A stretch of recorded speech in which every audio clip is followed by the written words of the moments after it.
একটা monitoring cell থাকবে, উচ্চ ওলামা পরিষদ দেশের স্কলার ও বক্তা যারা ভুল বক্তব্য দেয় তা সংশোধনের ব্যবস্থা করবে। এই একটা কাজ যদি হতো তাহলে এই যে বক্তা বক্তা বক্তা বক্তা প্রবক্তা প্রবক্তা দ্বন্দ্ব এটা আর থাকতো না।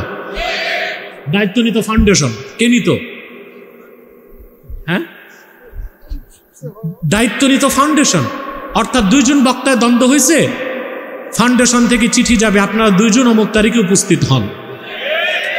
দুজন দুজনের বক্তব্য উপস্থাপন করবে, উচ্চ ওলামা পরিষদ রায় দিবে কার বক্তব্য ঠিক কারটা ব্যাঠিক। তাহলে যে ঐক্যের কথা বলেছি, বাংলাদেশে কোরআন সুন্নাহর আলোকে মুসলমানদের ঐক্যবদ্ধ হবার যে নীতিগুলো বলেছি, আমরা খুব সহজেই বাংলাদেশের মুসলমান ঐক্যবদ্ধ হতে পারবো ইনশাআল্লাহ।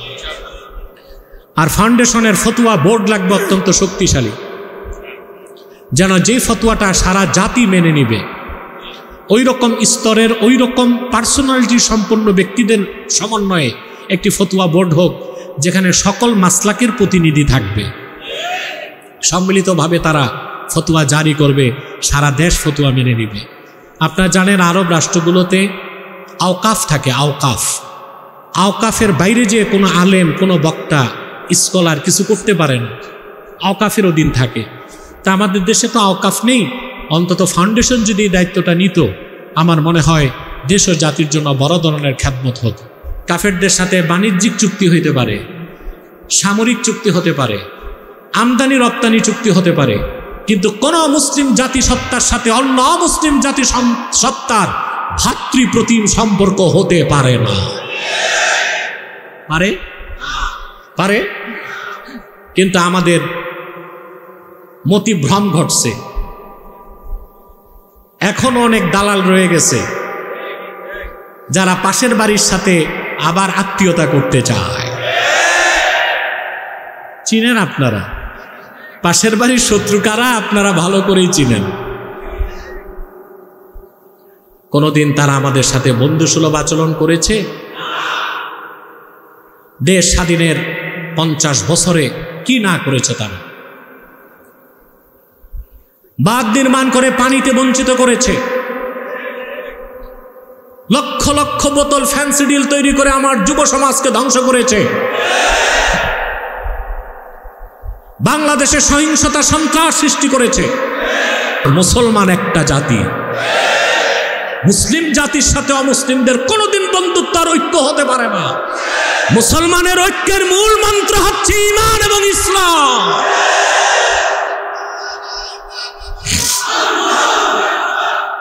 আজকে সময় এসেছে মুসলিম রাষ্ট্রপ্রধানদেরকে অনুধাবন করতে হবে, জাতিসংঘ হচ্ছে খ্রিস্টানদের একটা জুয়া খেলার ঘর। জাতিসংঘে অস্ত্র ব্যবসা হয়, ওটা জুয়া খেলার ঘর। বিশ্বের বিভিন্ন দেশে মানবাধিকার সংস্থা করছে, আমাদের বাংলাদেশে একটা করছে।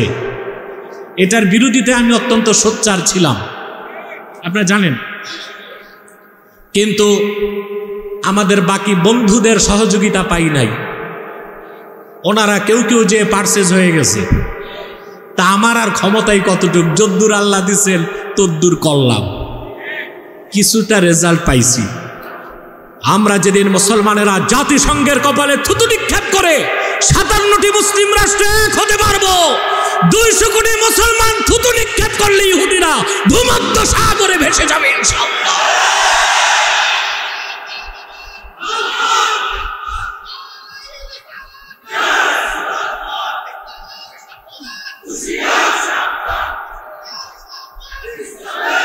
আমার ভাইয়েরা, ঈমানের সম্পর্ক ছাড়া মুসলিমদের মধ্যে আন্তরিক সম্প্রীতি কোনোদিন আসতে পারে না। লক্ষ্য করে দেখুন, হিজরতের আদেশ করার পরে অনেক সাহাবী হিজরত করলেন, অনেকে করেন নাই। আল্লাহ ধমক দিয়ে বললেন, এখনো তোমরা আমার হুকুম মেনে হিজরত কেন করো নাই? তোমাদের যারা পিতারা কাফের কিংবা সন্তানরা কাফের, তাদের সাথে তোমাদের কোনো সম্পর্ক নাই, তারা তোমাদের আপন হতে পারে না যদি না তারা ঈমানের উপর কুফরকে প্রাধান্য দেয়। সমস্ত সাহাবীগণ হিজরত করে চলে গেলেন মদিনাতুল মুনাওয়ারায়। মক্কা মুকাররমা থেকে অনেক সাহাবী হিজরত করেছেন। কেউ বাপকে ছেড়েছেন, সন্তান বাপকে ছেড়েছে, বাপ সন্তানকে ছেড়েছে, ভাই বোনকে ছেড়েছে, বোন ভাইকে ছেড়েছে, স্বামী স্ত্রীকে ছেড়েছে, স্ত্রী স্বামীকে ছেড়েছে। কুফরকে ত্যাগ করে ইমানের প্ল্যাটফর্মে সবাই যে মদিনাতুল মুনাওয়ারাতে ঐক্যবদ্ধ হয়ে গেলেন। আর রাসূলুল্লাহ সাল্লাল্লাহু আলাইহি ওয়াসাল্লামের কাছে ইমানের দাওয়াত পেয়ে আউস এবং খাজরাজ দুটো গোত্র 120 বছরের যুদ্ধ বন্ধ করে কাঁধে কাঁধ মিলিয়ে দ্বীনের সৈনিক হয়ে গেলেন।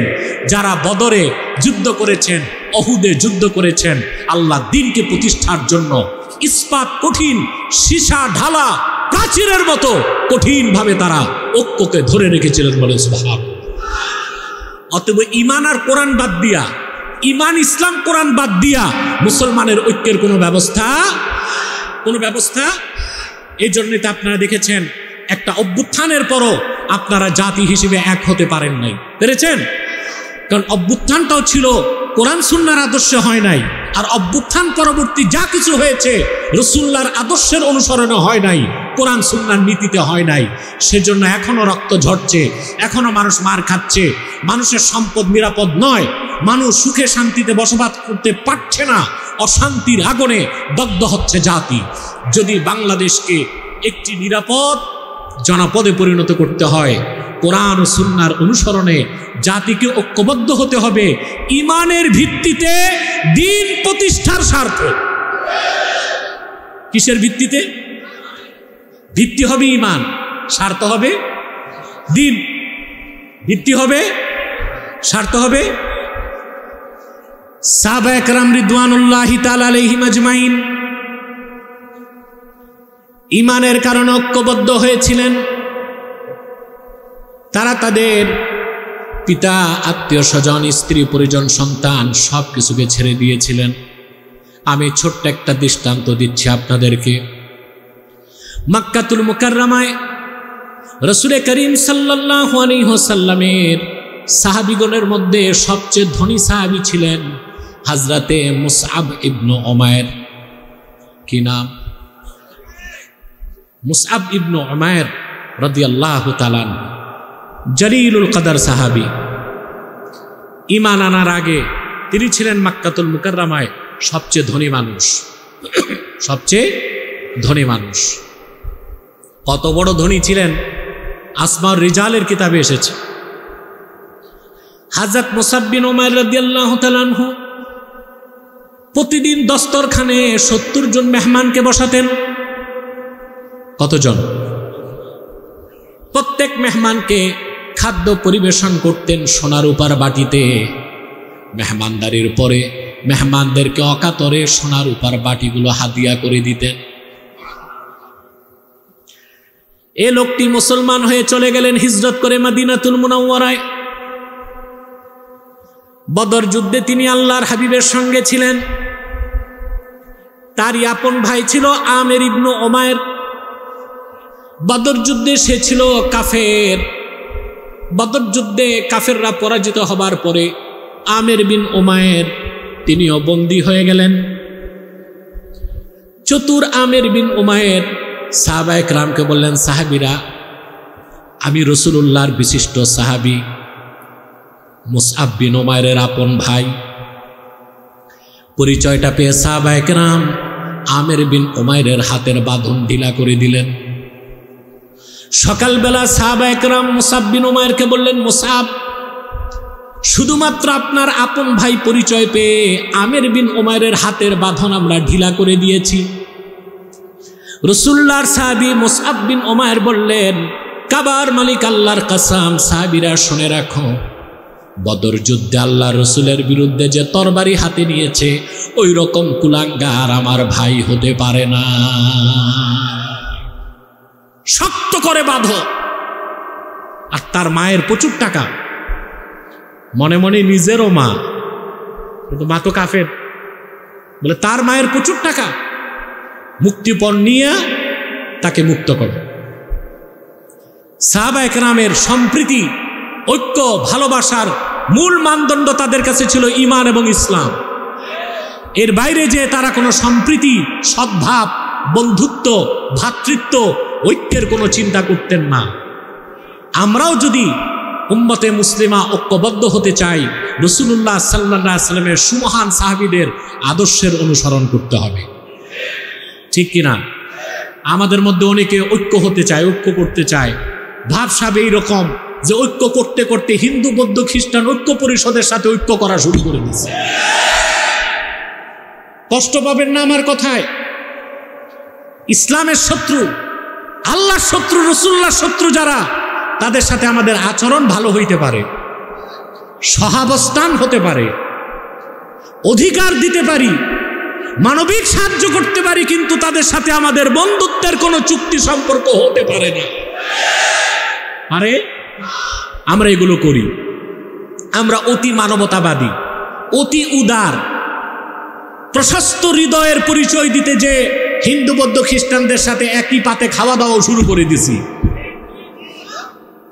ধ্বংস হয়ে যাবেন। এটা মানবিকতা নয়, এটা হচ্ছে বেকুফি, এটা নির্বুদ্ধিতা।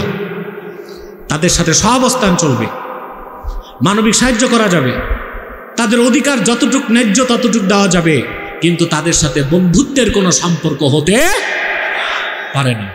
অতএব আপনি ঐক্য চান, সম্প্রীতি চান, বন্ধুত্ব চান, ভ্রাতৃত্ব চান, অবশ্যই তা হতে হবে ঈমান ও ইসলামের ভিত্তিতে।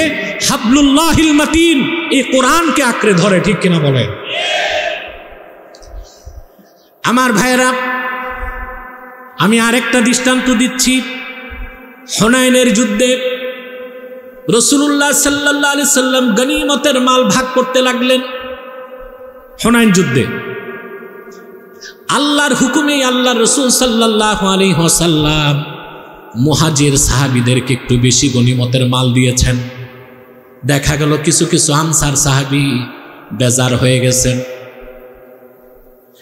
আল্লাহর হাবিব সাল্লাল্লাহু আলাইহি সাল্লাম তখন আনসারদেরকে ডাক দিয়ে বললেন, ইয়া মা'শারাল আনসার, আলাম আজিদকুম দুলালান ফাহাদাকুমুল্লাহু বি ওয়া কুনতুম মুতাফাররিকিনা ফাআল্লাফাকুমুল্লাহু বি ওয়া আলাতান ফাআগনাকুমুল্লাহু বি। হে আনসাররা, তোমরা বেজার কেন হচ্ছ? তোমরা কি পথভ্রষ্ট ছিল না? আমি কি তোমাদেরকে পথভ্রষ্ট পাই নাই? আল্লাহ তাআলা আমার মাধ্যমে তোমাদেরকে হেদায়েত দিয়ে ইসলামের নূর দান করেছেন। আমি কি তোমাদেরকে বিচ্ছিন্ন পাই নাই? তোমাদের মধ্যে আউস এবং খাজরাজ যুদ্ধে লিপ্ত ছিল, সেই বিচ্ছিন্নতা থেকে আল্লাহ তাআলা তোমাদেরকে ঐক্যবদ্ধ করে দিয়েছেন আমার ওসিলায়। সুবহানাল্লাহ বলবেন না? তোমরা ছিলে নিঃস্ব এবং অসহায়, আমার খাতিরে আল্লাহ তোমাদেরকে ধনী করে দিয়েছেন। সমস্ত আনসারগণ তখন সমস্বরে বলে উঠলেন, আল্লাহ ও তার রাসূলের এই কথায় কোনো সন্দেহ নাই। রাসূলুল্লাহ সাল্লাল্লাহু আলাইহি সাল্লাম আনসাররা যে বিচ্ছিন্ন ছিল, আউস আর খাজরাজ, তাদের ঐক্যের ক্ষেত্রে কোন কথাটা বলেছেন? হেদায়েতের কথাটাকে, অর্থাৎ ঈমানই তাদেরকে ঐক্যবদ্ধ করছে। কি ঐক্যবদ্ধ করছে? জাতীয়তাবাদ না, ঈমান। কোন জিনিস? অতএব মুসলিম উম্মাহ ঐক্যবদ্ধ হতে পারে শুধুমাত্র ঈমান ও ইসলামকে কেন্দ্র করে, আল্লাহর কোরআনকে আঁকড়ে ধরার মাধ্যমে। এই কথাগুলো আমরা শুনতেছি, বলেন প্রিয় ভাইরা। কিরকম ভ্রাতৃত্ব রাসূলুল্লাহ সাল্লাল্লাহু আলাইহি ওয়াসাল্লাম করে দিয়েছিলেন? একজন মুহাজির সাহাবী, মুহাজিররা চলে গেলেন মক্কাতে বাড়িঘর সব ছেড়ে, ঠিক না? কথা বলেন। মুসলিম মুহাজির চলে গেছেন, স্ত্রী কাফের ছিল বাদ দিয়া, বিবিও তো নেয় নাই অনেকে। মদিনাতুল মুনাওয়ারায় যাওয়ার পর রাসূলুল্লাহ সাল্লাল্লাহু আলাইহি ওয়াসাল্লাম ভ্রাতৃত্বের বন্ধন করে দিলেন তাদের মধ্যে। কি রকম? দেখা গেল আনসার সাহাবী যার দুইটা বাড়ি ছিল, তিনি মুহাজির সাহাবীকে একটা বাড়ি দিয়ে দিলেন। যার দুইটা বাগান ছিল, একটা বাগান দিয়ে দিলেন। যার দুইটা দাসী ছিল, একটা দাসী দিয়ে দিলেন। সুবহান। এরকম একটা চমৎকার ঘটনা বুখারী শরীফে এসেছে, হাদিস নাম্বার 1968। আখান নবী সাল্লাল্লাহু আলাইহি ওয়াসাল্লাম বাইনা সালমান ওয়া আবি দারদা। রাসূলুল্লাহ সাল্লাল্লাহু আলাইহি ওয়াসাল্লাম হযরত সালমান ফারসি আর আবু দারদা, এই দুইজনের মধ্যে ভ্রাতৃত্বের বন্ধন করে দিলেন। কথা শুনতেছেন ভাই? এভাবে প্রত্যেক মুহাজিরের সাথে রাসূলুল্লাহ সাল্লাল্লাহু আলাইহি সাল্লাম আরেক আনসারের ভ্রাতৃত্বের সম্পর্ক করে দিয়েছিলেন। যে আনসার সাহাবী দুইটা বাড়ি ছিল, তিনি তার মুহাজির ভাইকে একটা বাড়ি দিয়ে দিলেন। যার দুইটা খেজুরের বাগান ছিল, একটা বাগান আর এক মুহাজির ভাইকে দিয়ে দিলেন। যে আনসার সাহাবীর দুইজন স্ত্রী ছিল, একজন স্ত্রী তিনি তার মুহাজির ভাইকে দিয়ে দিলেন। হযরত সালমানের সঙ্গে হযরত আবু দারদার ভ্রাতৃত্বের বন্ধন ছিল। সুবহানাল্লাহ। এই যে ভ্রাতৃত্বের বন্ধন, সাহাবা একরামের মধ্যে সম্প্রীতি, তারা যে ঐক্যবদ্ধ হয়েছিলেন কিসের ভিত্তিতে? জোরে বলতে হবে। ঈমান ও ইসলাম, কোরআন ও সুন্নাহ। ঈমান ও ইসলাম, কোরআন ও সুন্নাহ। সুবহানাল্লাহ বলে। একদিন হযরত সালমান গেলেন আবু দারদার বাড়িতে। ভাই তো, ভাইয়ের খোঁজ নিবে না? রক্তের ভাই ছিল না, দিনী ভাই। যে দেখেন আবু দারদা রাদিয়াল্লাহু তাআলা আনহুর স্ত্রী অত্যন্ত রিক্ত সিক্ত অবস্থায় আছেন, খুবই বিমর্ষ দেখা যাচ্ছে তাকে। হযরত সালমান জিজ্ঞেস করলেন, ভাই, জিজ্ঞেস করলেন আপনার এই অবস্থা কেন? বলে, আপনার ভাই আমার স্বামী আবু দারদা, তার তো দুনিয়ার কোনো প্রয়োজনই নাই, অর্থাৎ আমার প্রতি তার কোনো দৃষ্টি নেই, এসবের খেয়াল নাই, শুধু আল্লাহর ইবাদতে আছে। হযরত সালমান বসে আছেন। অনেক দেরিতে আবু দারদা রাদিয়াল্লাহু তাআলা আনহু ঘরে ঢুকলেন। হযরত সালমান খেতে বসছেন, আবু দারদা খাচ্ছেন না। হযরত সালমান বলেন, ভাই আপনি বসেন আমার সাথে। বলেন, আমি রোজা। বলেন, না আজকে রোজা রাখেন না। আপনারা জানেন নফল রোজা ছাড়া যায়, পরে আবার রাখা যায়। আপনি যদি নফল রোজা রাখেন, আপনার বাড়িতে মেহমান আসে, আপনার জন্য জায়েজ হচ্ছে রোজা ভেঙ্গে মেহমানের সাথে খাওয়া। অবশ্য হানাফি মাযহাব মতে পরবর্তীতে রোজাটা আপনাকে করতে হবে, আর শাফিদের মতে করারও কোনো দরকার নাই। হযরত সালমান ফার্সির কথায় আবু দারদা খাইছেন, বুঝলেন? দিন পার হয়ে গেল। রাতের বেলা হযরত আবু দারদা তাহাজ্জুদ নামাজে দাঁড়ায় গেছেন, এশার নামাজের পরপরই। হযরতে সালমান ফার্সি বললেন, ভাই এখন তাহাজ্জুদের সময় হয় নাই, এখন ঘুমান। এখন হযরত সালমানের কথায় আবু দারদা ঘুমায় গেছেন। শেষ রাতে উঠার পর দনজন তাহাজ্জুদ নামাজ পড়ার পরে হযরত সালমান ফার্সি হযরত আবু দারদাকে বললেন, ইন্না লিরাব্বিকা আলাইকা হাক্কান, সুবহানাল্লাহ, ওয়া লিনাফসিকা আলাইকা হাক্কান, ওয়া লিআহলিকা আলাইকা হাক্কান, ফাতি কুল্লাযী হাক্কিন হাক্কা। ওরে আবু দারদা, তোমার উপর তোমার রবের হক আছে, তোমার উপর তোমার স্ত্রীর হক আছে, তোমার উপর তোমার প্রতিবেশীর হক আছে। ফাতি কুল্লাযী হাক্কিন হাক্কা, প্রত্যেক হকদারকে তার হক আদায় করে দাও। রবের হক আদায় করো সময় মতো, নিজের হক আদায় করো সময় মতো, বিবির হকও আদায় করো, প্রতিবেশীর হকও আদায় করো। সুবহানাল্লাহ বলবেন না? হযরত আবু দারদার মনে সন্দেহ জাগলো, এটা কেমন কথা? আমি সারা রাত নামাজ পড়বো, এটা তো ভালো কাজ, আর উনি আমারে বলতেছে রাতে ঘুমাইতে দিল, শেষ রাতে নামাজ পড়তে দিল, জোর করে খাওয়ালো। হযরত আবু দারদা রাসূল করিম সাল্লাল্লাহু আলাইহি ওয়াসাল্লামের কাছে যে ঘটনাটা বলার পরে আল্লাহ রাসূল বললেন, সাদাকা সালমান, সালমান সত্যই বলছে, তোমার উপর তোমার রবের হক আছে, তোমার উপর তোমার দেহের হক আছে, তোমার উপর তোমার স্ত্রীর হক আছে, তোমার উপর তোমার প্রতিবেশীর হক আছে। প্রত্যেক হকদারকে তার হক আদায় করে দিতে হবে। সালমান ফার্সি, আবু দারদা, একজন মুহাজির, একজন আনসার, তাদের মধ্যে আল্লাহর হাবিব সাল্লাল্লাহু আলাইহি সাল্লাম ভ্রাতৃত্বের কি বন্ধন করে দিয়েছিলেন। সুবহানাল্লাহ। সাহাবা একরামের ঐক্য, তাদের সম্প্রীতি, তাদের সহাবস্থান, এই সব কিছুর মূল ছিল ঈমান। মূল ভিত্তিটা রাসূলুল্লাহ সাল্লাল্লাহু আলাইহি সাল্লাম বলে দিয়েছেন, আল হুব্বু লিল্লাহ ওয়াল বুগযু লিল্লাহ, ভালোবাসা আল্লাহর জন্য, দুশমনীও আল্লাহর জন্য। মুসলমান ঐক্যবদ্ধ হবে ঈমানকে কেন্দ্র করে আর দ্বীনের স্বার্থ রক্ষার জন্যে। যদি মুসলমানের আদর্শের মধ্যে জাতীয়তাবাদের আদর্শ চলে আসে, সেকুলারিজমের আদর্শ আসে, বহুত্ববাদ, বহু সংস্কৃতি, লিবারেল ডেমোক্রেসি, এরকম মানবরচিত তন্ত্রমন্ত্র মতবাদের আদর্শ চলে আসে, মুসলমান কোনো দিন ঐক্যবদ্ধ হতে পারবে না, কাফের মুশরিকদের উপর বিজয় লাভ করতে পারবে না। মুসলমান নিজেরা ঐক্যবদ্ধ হবে ঈমান ও ইসলামকে কেন্দ্র করে, কোরআনের রশিকে আঁকড়ে ধরে দ্বীনের স্বার্থকে রক্ষা করার জন্য। আদর্শ যখন এক হবে, স্বার্থ যখন এক হবে, তখন মুসলমানকে আর বিচ্ছিন্ন করা যাবে না। ইস্পাত কঠিন ঐক্য তাদের পক্ষে ধারণ করা সম্ভব হবে, ঠিক কিনা বলেন? পারবো আমরা? জোরে বলেন। প্রিয় ভাইরা, ঐক্যবদ্ধ হবার ক্ষেত্রে সাহাবায়ে কেরামের মানহাজ কি ছিল? রাসূলুল্লাহ সাল্লাল্লাহু আলাইহি ওয়াসাল্লামের আদর্শের অনুসরণে সাহাবায়ে কেরাম যখনই দ্বীনের স্বার্থে ঐক্যবদ্ধ হয়েছেন, তারা মুসলিমগণ ঐক্যবদ্ধ হয়েছেন। কাফের মুশরিক তো দূরে থাক, সাহাবায়ে কেরাম কোনো বাতিল ফেরকার সাথেও ঐক্য করেন নাই। করছেন? বাতিল ফেরকা কয়টা? ৭২টা। কয়টা? মূল ছিল ৬টা। কয়টা? এদিক তাকান। কয়টা? রাওয়াফিজ, খাওয়ারিজ, কদরিয়া, জবরিয়া, মুতাজিলা, জাহমিয়া। কয়টা হইল? প্রত্যেকটা 12 ভাগ হয়েছে। ৬-১২ ৭২ ফেরকা। মূল ফেরকা কয়টা? ৬টা। এই যে অনেক ভাই বলে যে বেদাতিরা চিরকাল জাহান্নামে থাকবে, কথা তো ঠিক। ওটা কোন বেদাতি? ওই যে ৬ ফেরকা, পরে যারা ৭২ ফেরকা হয়েছে, তারা হচ্ছে ফিসফিল এতেকাদ, তাদের আকীদায় বেদাত ছিল, এই জন্য তারা সব বাতিল ফেরকা বলে গণ্য হয়েছে, আর তাদের অবস্থান হবে কই? জাহান্নাম।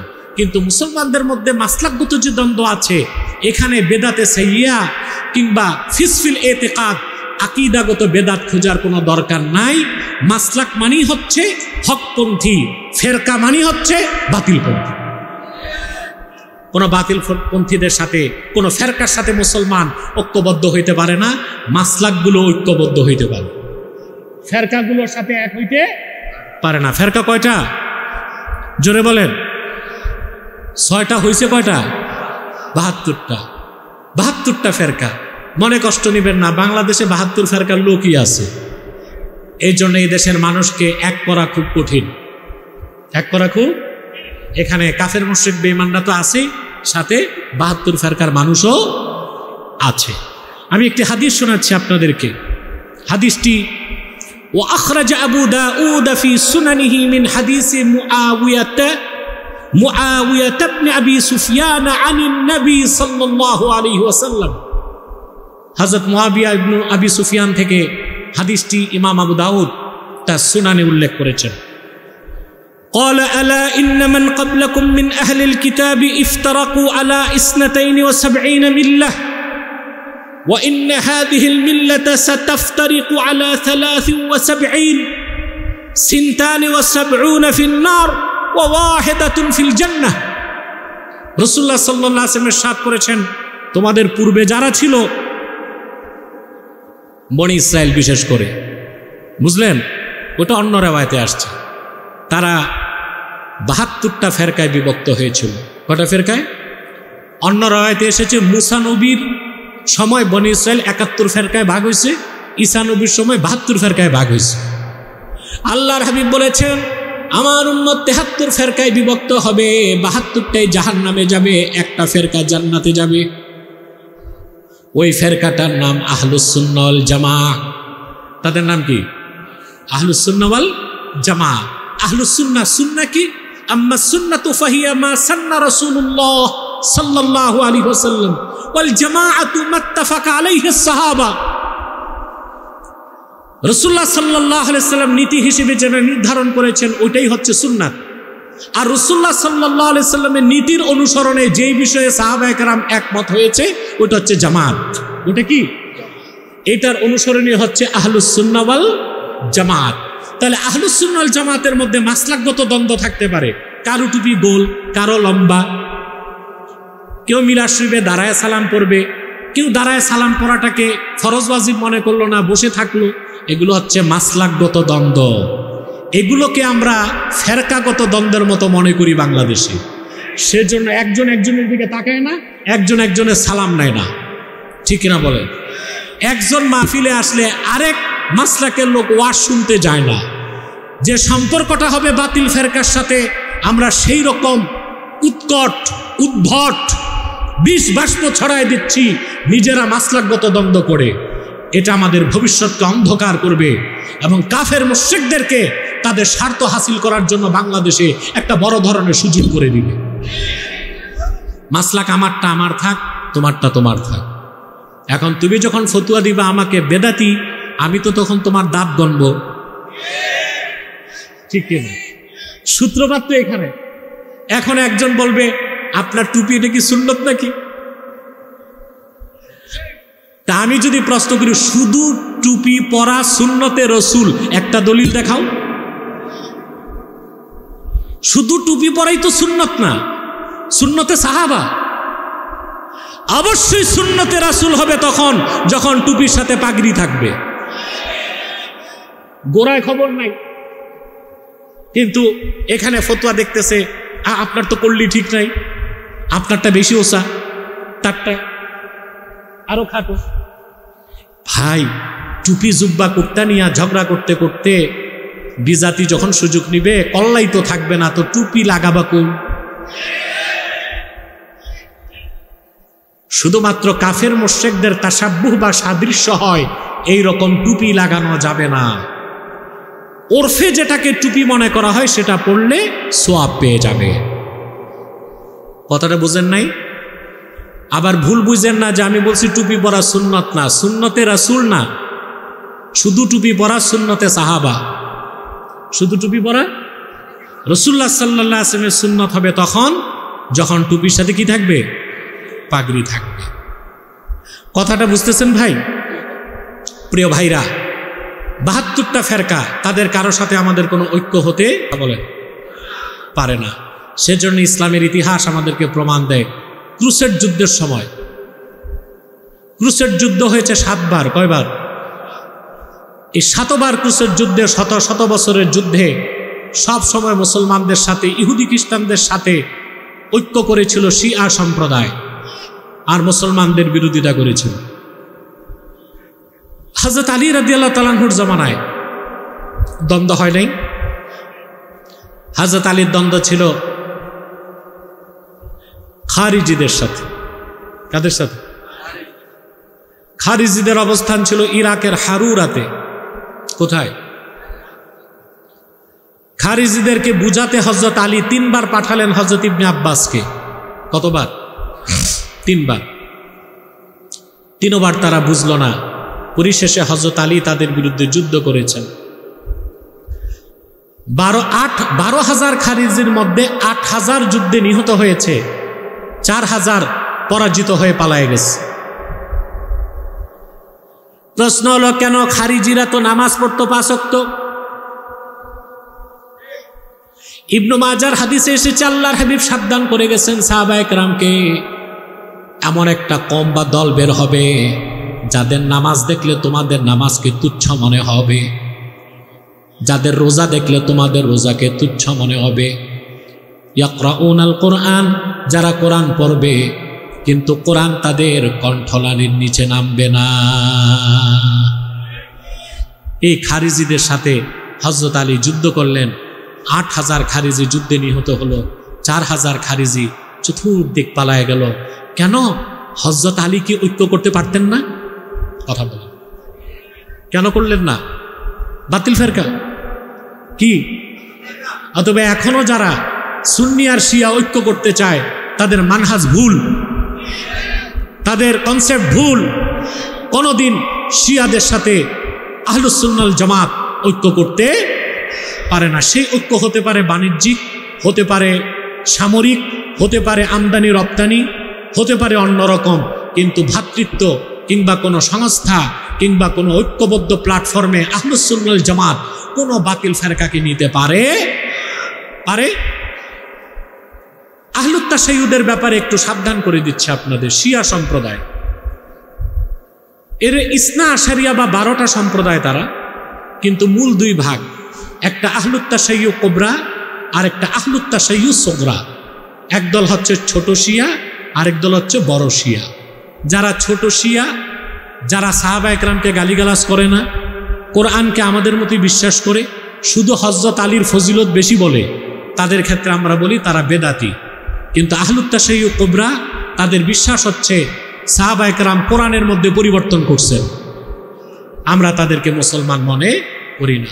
অতএব ভাইরা, আমাদের ঐক্যের ভিত্তি হবে ঈমান এবং ইসলাম, স্বার্থ হবে দিন, আর ঐক্যবদ্ধ হতে হবে কোরআন ও সুন্নাহকে আঁকড়ে ধরে। পারবো তো ইনশাআল্লাহ আমরা? অনেক রাত হয়ে গেছে, আর আমি আপনাদেরকে কষ্ট দিচ্ছি না। শুধুমাত্র বাংলাদেশের পরিস্থিতিতে কয়েকটা কথা বলেই শেষ করে দিচ্ছি। আমার অনুরোধ জানাচ্ছি। আলহামদুলিল্লাহ রাব্বিল আলামিন।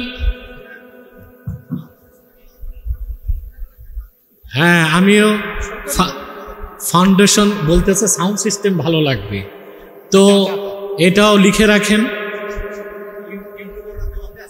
আচ্ছা আচ্ছা, সাউন্ড সিস্টেম ভালো, ইউটিউবারদের এই কারণে বলা হচ্ছে, কিন্তু তাদেরও তো দরকার আছে, তাদেরকেও সুযোগ দিতে হবে। লিখিত জানালে ভবিষ্যতে ঠিক করা হবে ইনশাল্লাহ। দ্বিতীয় কথা হচ্ছে, না প্রশ্ন তো লিখিত, এখন না, লিখিত তখন তো সবাই প্রশ্ন শুরু করে। এখন মোনাজাত হবে। আমি দোয়া চাই ফাউন্ডেশনের জন্য, এই ফাউন্ডেশন যেন বাংলাদেশে ইসলামী আন্দোলনের মাইলফলক হয়।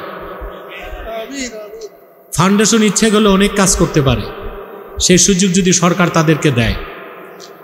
আমি চাই ইসলামিক ফাউন্ডেশন স্বায়ত্তশাসিত হোক, তাদেরকে প্রচুর বরাদ্দ দেওয়া হোক, তাদেরকে প্রচুর পরিমাণ রাষ্ট্রীয় সহযোগিতা দেওয়া হলে শুধুমাত্র ইসলামিক ফাউন্ডেশন বাংলাদেশ 64 জেলায় দিনের কাজ করে একটি ইসলামিক সোসাইটি, ইসলামী সমাজ কায়েম করতে পারে। ইসলামী রাষ্ট্র বলি নাই, ইসলামী সমাজ। কেন? রাষ্ট্রবিজ্ঞানীগণ বলেন society is great than state. রাষ্ট্র থেকে সমাজ বড়, রাষ্ট্র থেকে। ইসলামিক ফাউন্ডেশন যদি ইসলামী সমাজ কায়েম করে, এ দেশবাসী ইসলামী রাষ্ট্র কায়েম করে দিবে। সেজন্য সরকারকে আমার অনুরোধ থাকবে, ফাউন্ডেশনকে যেন স্বায়ত্তশাসন দেওয়া হয়। আরেকটা প্রস্তাব রেখে মোনাজাত করছি। আমাদের দেশে মক্তব শিক্ষাটা কমে যাচ্ছে। আমার খুব দুঃখ হয়, ফজরের পর প্রত্যেক মসজিদে ডাকে, মায়েরা বোনেরা ছেলে মেয়েদেরকে মক্তব পড়তে মসজিদে পাঠান। এই দায়িত্বটাও ফাউন্ডেশনকে নিতে হবে। প্রত্যেক জামে মসজিদে সকালের মক্তব নিয়মিত চলতে হবে। এখন দেখা যায়, যাকে ফাউন্ডেশনের প্রতিষ্ঠানের দায়িত্ব দেওয়া আছে মসজিদে, উনি আরেক চাকরি নিয়ে ব্যস্ত, মাস শেষে বেতন নিতেছে ঠিকই। এটা হবে না। এখানে প্রচুর আলেম আছে, যোগ্য, কাজ নাই, তাদেরকে আমরা কাজে লাগাতে পারি। আর এই দায়িত্বটা ফাউন্ডেশনের পক্ষ থেকে মক্তবের শিক্ষকই আলাদা থাকবে, যিনি মক্তবটা পরিচালনা করবেন। অন্তত 5টা বছর যে সন্তান মক্তবে পড়বে, আশা করা যায় সে বড় হয়ে যাই হোক কাফের মুশরিক নাস্তিক তো হবে না। দিনের বুনিয়াদী শিক্ষাটা সে পেয়ে যাবে, বুনিয়াদী শিক্ষাটা পেয়ে যাবে।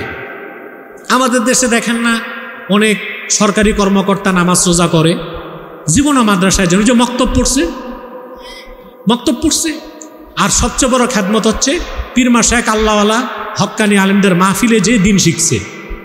তো মাহফিল যেমন দরকার, মক্তবগুলো এরকম দরকার। আসুন আমরা দোয়া করি। স্টাফরা খুব খাটছে এখানে, বাইতুল মোকাররমের সম্মানিত ইমাম সাহেবগণ, খাদেমরাও প্রচুর খাটছে, খুব কষ্ট করছে তারা। আমাদের ডক্টর হারুন সাহেব তো এই বিভাগের দায়িত্বে আছেন, তার তো পরিশ্রম অনেক বেশি হয়েছে আমি জানি, তবে তার পরিশ্রম হয়েছে বুদ্ধিবৃত্তিক। আমি দোয়া করি আল্লাহ থেকে উত্তম জাযা দান করুক। অনেকে আছে, মাওলানা মাসুদ বিক্রমপুরী আছেন, মাসুদুর রহমান সাহেব, দোয়া করবেন। শুনছে আমি আসবো, চলে আসছেন। আরও অনেকে দোয়া চেয়েছে, তাদের জন্য ইনশাল্লাহ দোয়া করবো আমরা। উপপরিচালককে আপনি? আচ্ছা আচ্ছা, আলহামদুলিল্লাহ। মাওলানা জাকির হোসেন সাহেব, ওনার জন্য দোয়া করবেন। আসুন। আলহামদুলিল্লাহি রাব্বিল আলামিন ওয়াল আকিবাতু লিল মুত্তাকিন ওয়াসসালাতু ওয়াসসালামু আলা মুহাম্মাদিন সাল্লাল্লাহু আলাইহি ওয়াসাল্লাম রাহমাতিল লিল আলামিন। وعلى آله وصحبه أجمعين. ربنا ظلمنا أنفسنا وإن لم تغفر لنا وترحمنا لنكونن من الخاسرين. আল্লাহ তাআলা পবিত্র ঈদে মিলাদুন নবী সাল্লাল্লাহু আলাইহি ওয়াসাল্লাম স্মরণে ইসলামিক ফাউন্ডেশন কর্তৃক আয়োজিত পক্ষকালব্যাপী আজকের অনুষ্ঠানের সমাপনী দিবসগত রাতে তোমার অসংখ্য জাকের শাকের নেককার বান্দা নিয়ে হাত তুলেছি। এতগুলো মানুষের মধ্যে যার দুটো হাত তোমার ভালো লাগে আল্লাহ, তার দুটো হাতের বিনিময়ে আমাদের জিন্দেগীর সমস্ত গুনাহ খাতা তুমি মাফ করে দাও। হৃদয়ের গভীর থেকে দোয়া করি আল্লাহ, তোমার আখিরি নবী নূর নবীজি আমার মুহাম্মদ মুস্তাফা সাল্লাল্লাহু আলাইহি ওয়াসাল্লাম আজ থেকে প্রায় ১৫০০ বছর আগে দুনিয়ার থেকে বিদায় নিয়েছেন। হায়াতুন নবী হিসেবে জান্নাতুল ফেরদৌস রওজা মুবারকে বিশ্রাম নিয়েছেন। রব্বুল আলামিন জীবনে একবার তোমার আখিরি নবী নূর নবীজি আমার মুহাম্মদ মুস্তাফা সাল্লাল্লাহু আলাইহি ওয়াসাল্লামের জান্নাতুল ফেরদৌস রওজা মুবারকে উপস্থিত হয়ে গো আল্লাহ, তোমার হাবিবের নূরের কদমে দরুদ ও সালামের হাদিয়া দেবার আগে আল্লাহ তুমি ডাক দিও না। রব্বুল আলামিন একবার বা একাধিকবার যারা সোনার মদিনায় নূরের মদিনায় যেতে পেরেছি আল্লাহ, জীবনে বারবার তোমার আখিরি নবী নূর নবীজি আমার মুহাম্মদ মুস্তাফা সাল্লাল্লাহু আলাইহি ওয়াসাল্লামের নূরের শহর মদিনাতুল মুনাওয়ারা জিয়ারতের জন্য তাদের কপালটা খুলে দাও। আল্লাহ তাআলা হৃদয়ের গভীর থেকে দোয়া করি আল্লাহ, তোমার আখিরি নবী নূর নবীজি আমার মুহাম্মদ মুস্তাফা সাল্লাল্লাহু আলাইহি ওয়াসাল্লামের নূরের চেহারা মুবারক স্বপ্নে একবার দেখে গো আল্লাহ, জান্নাত ওয়াজিব হবার আগে তুমি ডাক দিও না। আল্লাহ তাআলা একবার বা একাধিকবার যারা তোমার আখিরি নবী নূর নবীজি মুহাম্মদ মুস্তাফা সাল্লাল্লাহু আলাইহি ওয়াসাল্লামের নূরের চেহারা মুবারক স্বপ্নে দেখার সৌভাগ্য লাভ করেছে আল্লাহ, জীবনে বারবার দেখার জন্য তাদের কপালটা তুমি জান্নাতি কপাল বানায় দাও। আল্লাহ আমাদের অনেকের বাবা নাই, অনেকের মা নাই, সন্তান সন্ততি স্ত্রী পরিজন নাই, ইমানের দৌলত সিনায় লালন করে তোমার যত মুমিন বান্দা কবরবাসী হয়ে গেছে আল্লাহ, তাদের কবরগুলোকে জান্নাতের বাগান বানায় দাও।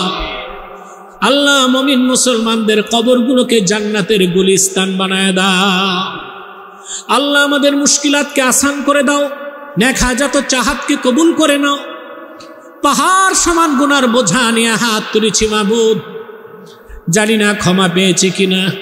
ঈদে মিলাদুন নবী সাল্লাল্লাহু আলাইহি সাল্লামের স্মরণে পক্ষকালব্যাপী মাহফিলের বরকতে ওসিলায় আমি পাপী সহ তোমার প্রত্যেক বান্দার জিন্দেগীর গুনাহ মাফ করে শিশুর মতো নিষ্পাপ ঘোষণা করে দাও। রব্বুল আলামিন আমাদের সংসারগুলোতে সুখের বর্ষণ করে দাও, মানসিক প্রশান্তি দান করো, শারীরিক সুস্থতা দান করো।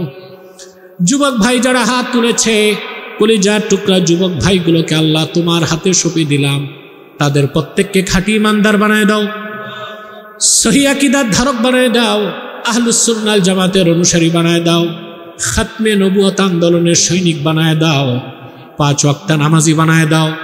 আমার যে যুবক ভাইটা বেকার আছে তার চাকরির বন্দোবস্ত করে দাও। যে যুবক ভাইটা বিদেশ যাবার স্বপ্ন দেখে তার বিদেশ যাওয়ার স্বপ্ন পূরণ করে নাও। ইয়া হাইয়্যু ইয়া কাইয়্যুম বিরহমাতিকা নাস্তাগীস আসলিহ লানা শানানা কুল্লাহ ওয়া লা তাকিলনা ইলা আনফুসিনা তারফাতা আইন ফাতিরাস সামাওয়াতি ওয়াল আরদি আনতা ওয়ালিয়ুনা ফিদ দুনিয়া ওয়াল আখিরা তাওয়াফানা মুসলিমিন ওয়ালহিকনা বিস-সালিহিন। আল্লাহুম্মা হাব্বিব ইলাইনাল ঈমান ওয়াল কুরআন ওয়া যায়্যিনহুমা ফি কুলুবিনা وكره إلينا الشرك والكفر والعصيان يا حنان يا منان ويا منزل القرآن اللهم انصرنا على القوم الكافرين المرتدين المخذلين اللهم اخذل من خذل دين محمد صلى الله عليه وسلم واخذل من أنكر توحيدك ورسالة نبيك وعقيدة ختم النبوة ولا تجعلنا منهم ولا تجعلنا منهم ولا تجعلنا منهم اللهم انصر المسلمين في كل دولة من دول الإسلام আল্লাহ আমাদের বাংলাদেশকে ইসলামের জন্য কবুল করুন। সকল মাসলাকের ওলামাকে এক প্ল্যাটফর্মে আসার সুযোগ দাও। ইসলামের সুমহান স্বার্থ রক্ষায়, মুসলমানদের মৌলিক দাবিগুলো আদায়ে আর দেশের স্বাধীনতা রক্ষায় ওলামায়ে কেরাম ইসলামপন্থীগণ যেন এক কাতারে চলে আসে, এক প্ল্যাটফর্মে চলে আসে। আল্লাহ মাসলাক যার যার দিন ইসলাম সবার তাহরিকে খাতমে নবুওয়াত বাংলাদেশের এই স্লোগানটা এদেশের মানুষের ঘরে ঘরে কানে কানে পৌঁছে দাও। আল্লাহ আমাদের গুনাহগুলো মাফ করে দাও। আল্লাহ ফাউন্ডেশনকে তুমি দ্বীনের খাদমতে কবুল করে নাও। প্রত্যেক ইমানদার কর্মকর্তা কর্মচারীকে দক্ষতা যোগ্যতা বাড়িয়ে দাও। তোমার দ্বীনের খাদমত করার জন্য দিলের প্রশস্ততা তাদের দিয়ে দাও। আল্লাহুম্মা ইন্না নাতাওয়াসসালু ইলাইকা বিওয়াসিলাতি হাবিবিকাল মুহতারাম নবিকাল খাতিম সাইয়্যিদিনা ওয়া সাইয়্যিদিল আবরার নবিয়িনা ওয়া নবিয়িল আমবিয়া মুহাম্মদ ইবনে আব্দুল্লাহ নবিয়্যিল্লাহি রাসূলিল্লাহ সাল্লাল্লাহু আলাইহি ওয়াসাল্লাম الذي أكملت به قصر النبوة وحكمت أن لا نبي بعده وأعلنت في القرآن بالبرهان أن محمدا صلى الله عليه وسلم خاتم النبيين والمرسلين قبل 1500 سنة وصلى الله تعالى على خير خلقه نبينا محمد نور الله وعلى آله وصحبه أجمعين برحمتك يا أرحم الراحمين السلام عليكم ورحمة الله تعالى وبركاته